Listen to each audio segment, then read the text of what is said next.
તેમ હરિરાયજી સમજાવતા કહ્યું દૈહિકમ કર્મ નિખિલમ પ્રભુ સેવોપયોગી નામ.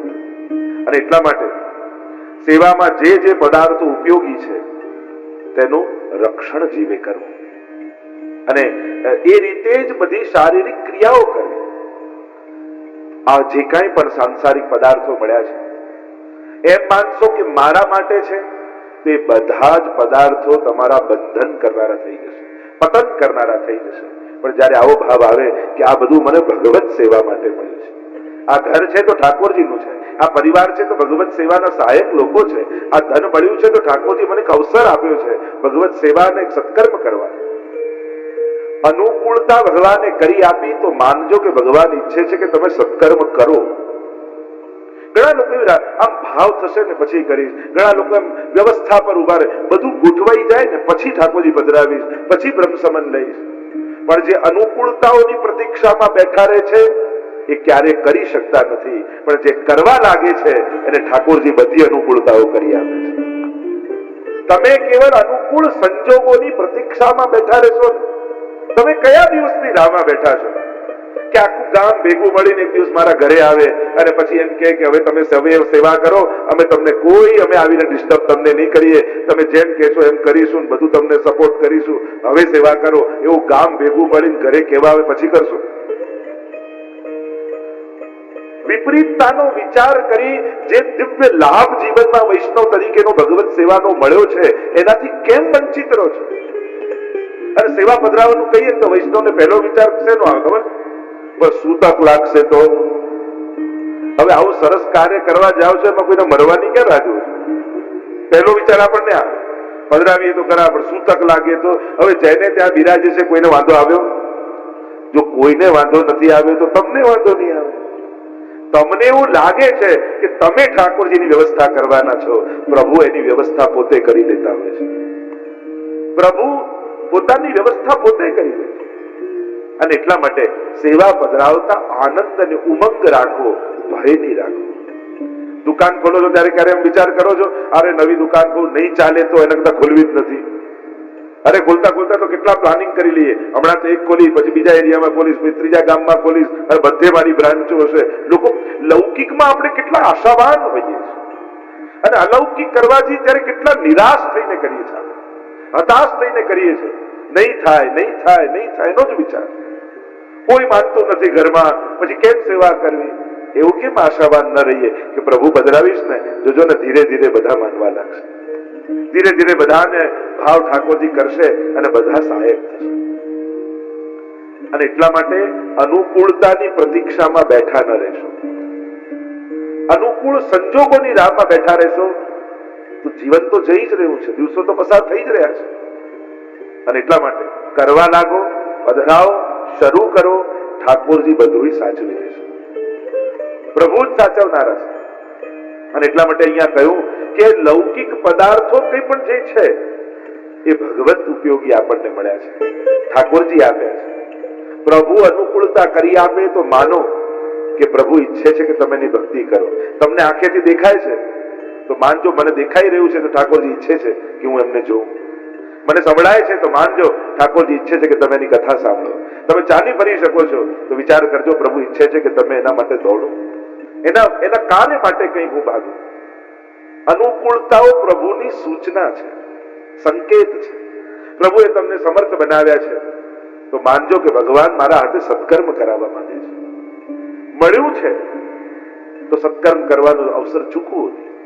એક વસ્તુ યાદ રાખો, માણસ જીવનભર મહેનત કરી બધું ભેગું કરે, ગુજરી જાય તો આવતા જન્મમાં લઈ જઈ શકાય? લોકો ભલે એમ કે પાછા આપણે કહેતા જોઈએ આપણા બધા પરિવારને તમારા માટે આટલું આટલું મૂકીને જવાના છે. છોકરો કે તો લઈ જાઓ ભેગા, હું ક્યાં ના પાડું છું? અને કોઈ બેંકની બ્રાન્ચ ખુલી જાય ઉપર તો આપણે કેમ મૂકીને જઈએ? આ તો કોઈ વ્યવસ્થા જ નથી, એટલે ઉપકાર કરતા હોય ખપાવી જઈએ આપણે. પણ મારી પાસે ઉપાય છે.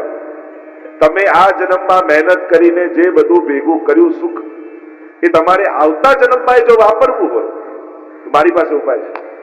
જેમ તમે અહીંયાથી અમેરિકા જાઓ તો કેવા ડોલરમાં કન્વર્ટ કરો રૂપીસ, તો ત્યાં વાપરી શકો, રૂપિયા ના ચાલે. એમ અહીંયા ભેગું કરેલું આવતા જન્મમાં લઈ જવું હોય તો તમારા સુખને પુણ્યમાં કન્વર્ટ કરી દો. જો સુખને પુણ્યમાં કન્વર્ટ કરશો તો એ પુણ્યો તમને આવતા જન્મમાં સુખ આપી રાખશે. આ એક જ ઉપાય છે કન્વર્ટ કરવાનો, કે જે સુખ ભગવાને આપ્યા એ યુક્તિ તમારી પાસે હોવી જોઈએ કે મારા જીવનમાં આવેલા સુખને હું પુણ્યમાં કન્વર્ટ કરી શકું છું. રાખ્યું તો કર્મના સિદ્ધાંતમાં કોઈ એનો ઉપાય નથી. એ કોઈ આપણા સંતતિનું સૌભાગ્ય જે તમે મૂકી ગયા. ગણગતિ દાન ભોગ અને નાશ કરી, કા તમે વાપરી જાઓ, કા આપી દો. આવતા જન્મમાં જોઈતું હોય તો પોતાના હાથે એને પુણ્યમાં કન્વર્ટ કરો. અને એટલા માટે તો લેનારને આપણે પગે લાગીએ છીએ. જે દાન લે એને પગે લાગીએ, હાથ જોડી.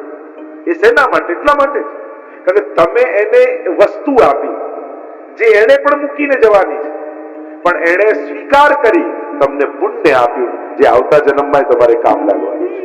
એટલે આપનાર કરતા લેનાર મોટો દાતા છે. આપનારો તો વસ્તુ આપે છે, પૈસા આપે છે, કોઈ પદાર્થ આપે છે, પણ લેનારો લઈને તમને પુણ્ય આપે છે જે આવતા જન્મમાં તમારે કામ લાગવાના છે. અને એટલા માટે જ્યારે પણ કોઈના પર પણ તમે આપો, ઉપકાર કરો, ત્યારે જેના પર ઉપકાર કર્યો એના પર ઉપકાર ન જતાવો, પણ એનો આભાર જતાવો કે તે સ્વીકાર કરી મારી મદદ મને પુણ્ય કરવાનો એક અવસર આપે છે. નહીં તો મોટા ભાગે આપણને શું થાય, પેલાને આટલી મદદ કરી તોય પેલા આમ કર્યું, હવે તો કોઈની મદદ જ નહીં કરે. સારું કરીને પણ દુખી થઈને ઘરે આવીએ છીએ આપણે.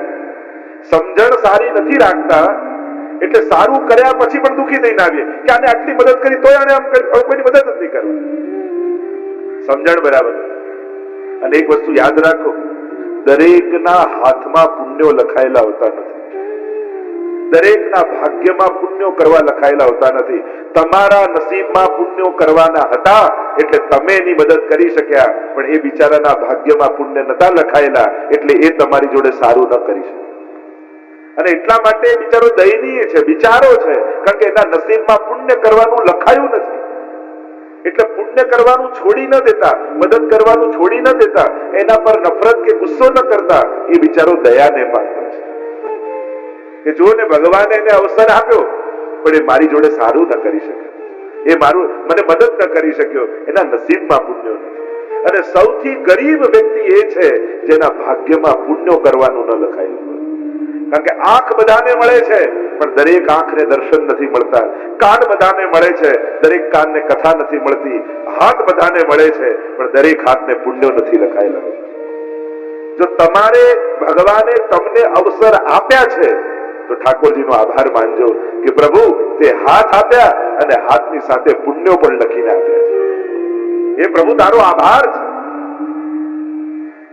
અહીંયા હરિરાયજી આજ્ઞા કરે છે કે જે કાંઈ પણ સેવાના સાધનો છે, યથોદપકરણાદિનામ રક્ષા તદ્વદ વિધીયતા, એની રક્ષા કરવી. કારણ કે આ બધું પ્રભુનું છે. પુષ્ટિ માર્ગમાં દાન નથી પણ સમર્પણ છે. અને એટલા માટે આપણે પુષ્ટિ માર્ગમાં મહાપ્રભુજી પણ આજ્ઞા કે દત્તા બહાર વચનમ તથા સકલમ હરે ન ગ્રાહ્યમ ઇતિ વાક્યમ હિ ભિન્ન માર્ગ પરમતો. અહીંયા દાન નથી, અહીંયા સમર્પણ. દાન અને સમર્પણનો ફરક એ છે કે આપણી માલિકીનું પ્રભુને આપવું યા કોઈને આપવું એનું નામ દાન, પણ એનું જ છે અને એને ધરી દેવું એનું નામ સમર્પણ. અને એટલા માટે આ સમર્પણ છે, પ્રભુએ જ આપ્યું છે અને પ્રભુને ધરવાનું છે. તો આ જે કાંઈ પણ સંસાર છે, ફરિયાદો કરવા કરતા જે મળ્યું છે એને ભગવાનની પ્રસાદી માનીને સ્વીકારતા શીખો. એ તો ઘણા લોકો ફરિયાદ, અમને જ આવા કેમ મળ્યા, તારા સિવાય કોઈ સાચવે એમ નહોતું એટલે તમે આપ્યા. તો ઘણા બહેનો ફરિયાદ, અમને જ આવા મળે, તારા સિવાય આને કોઈ સાચવે એમ નથી એટલે ઠાકોરજી તો વાત બરાબર સાચવશે. ભગવાને જે આપ્યું, જેમ તમે કોઈ હવેલીમાં પ્રસાદ લેવા બેઠા અને તમારી પાતળમાં જે મૂકી ગયા, જે પણ મૂક્યું એનામાં તમને અહોભાવ થાય કે ચલો ઠાકોરજીનો મહાપ્રસાદ છે અને મહાપ્રસાદ માનીને સ્વીકારી લો છો. એમાં પસંદગી ના હોય કે આજ જોઈએ આજ જોઈએ આજ જોઈએ, પછી જમ્યા કહેવાય, પછી પ્રસાદ લીધો ન કહેવાય. જે પાતળમાં આવી ગયું એને પ્રસાદ માનીને સ્વીકારી લો છો. એમ જે સંસારમાં મળ્યું છે એને ભગવાનની પ્રસાદી માનીને સ્વીકારી લો. ફરિયાદ કરતા રહેશો તો ઉદ્વેગ અને ક્લેશ સિવાય જીવનમાં બીજું કાંઈ નહીં આવે. તમારી જ સમજણ દ્વારા તમારે વિપરીત સંજોગોને સ્વીકારવાના છે. જેની સમજણ સારી હોય ને એનો ખરાબ સમય પણ જલ્દી વ્યતીત થઈ જાય, અને જેની સમજણ સારી ના હોય ને એ સારા સંજોગોને પણ ખરાબ સંજોગોમાં ફેરવી દે. અને ત્યાં સુધી ચલો સંજોગો હેરાન કરે તોય સમજી લેવાય કે સંજોગોથી દુઃખી થયા, પણ સ્વભાવથી દુઃખી તો ક્યારેય ન થતા. આ તો પોતાનો જ પગ કુલાડી પર માર્યો કહેવાય. જે વ્યક્તિ સ્વભાવથી દુઃખ ઉભા કરે ને એને તો પોતે જાતે દુઃખ ઉભા કર્યા કહેવાય. આ જે કાંઈ પણ સંસારના પદાર્થો મળ્યા છે એ ઠાકોરજીની પ્રસાદી છે, એને સ્વીકારતા શીખો. અત્યારના સમયનું તપ શું છે? અત્યારે કોઈ જંગલમાં જઈને આપણે તપ કરવા બેસવાના છે?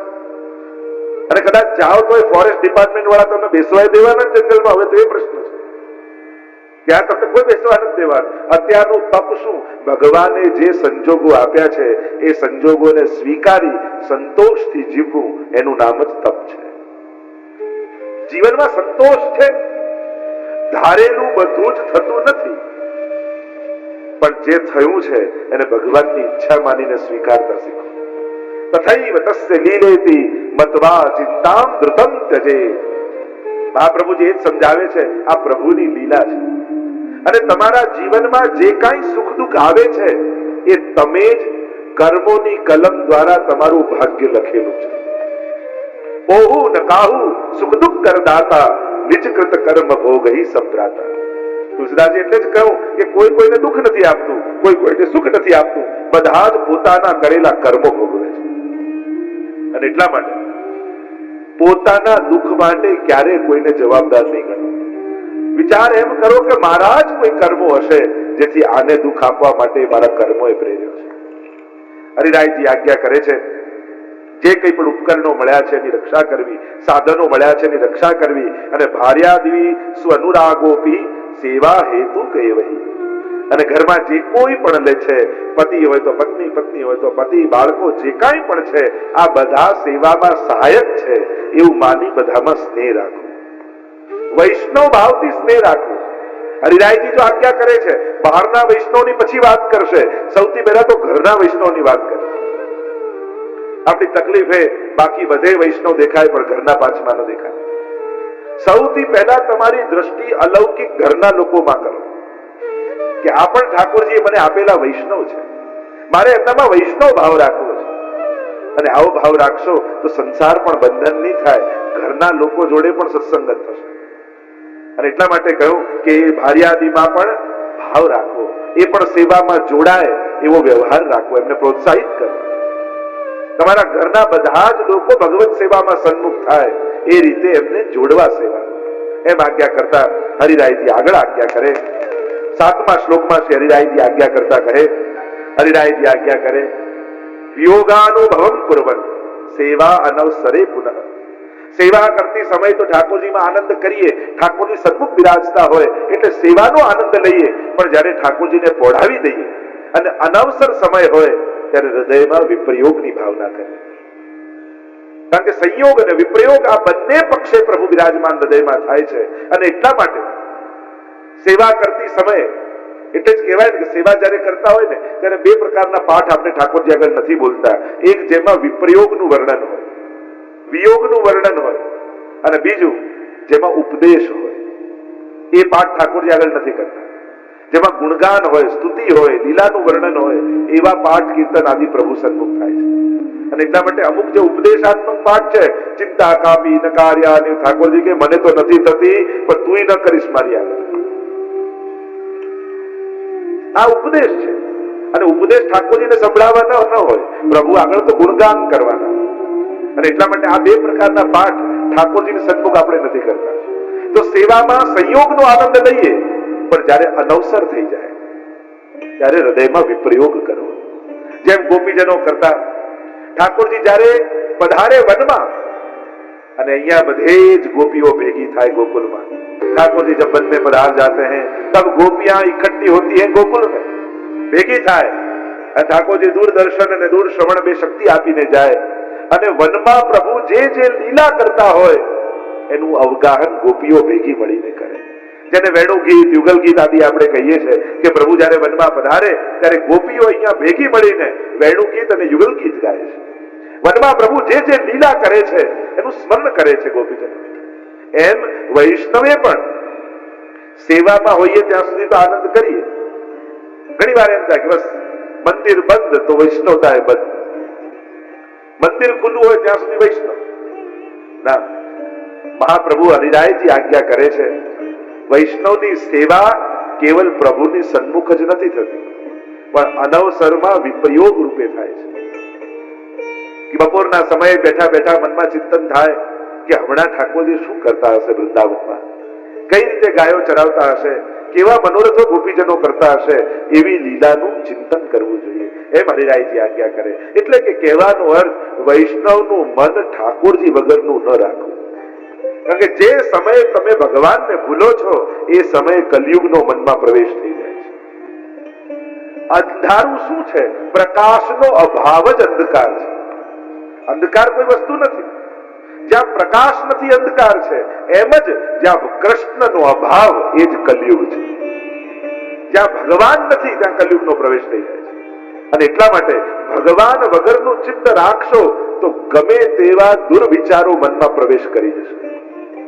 અને જ્યારે એ પ્રવેશ કરશે તો જીવનમાં બહિર્મુખતા આવશે. એટલે અનવસર સમયે પણ વૈષ્ણવે પ્રભુની લીલાઓનું ચિંતન કરવું, વિરહ કરવું. અને મૂર્તૌ ભગવતો દૃષ્ટિ ભાવ્યા તત્તસ્ય દર્શનમ. અને મારા ઘરે જે ઠાકોરજી બિરાજે છે એ સાક્ષાત શ્રી કૃષ્ણ છે એવું ભાવ રાખી અને ઠાકોરજીની સેવામાં બેસો. જ્યારે પણ ભગવત સેવામાં જાઓ, પુષ્ટિ માર્ગમાં તો એ પણ વિનંતીની ના પાડી છે કે પ્રભુ દર્શન ક્યારે આપશો?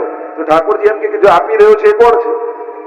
તમે ઠાકોરજીની આગળ બેસીને એમ કહો કે દર્શન આપજો, એનો અર્થ એ થયો કે તમે એમ માનો છો કે આ ઠાકોરજી નથી, ક્યાંક આકાશમાંથી આવીને દર્શન આપવાના છે.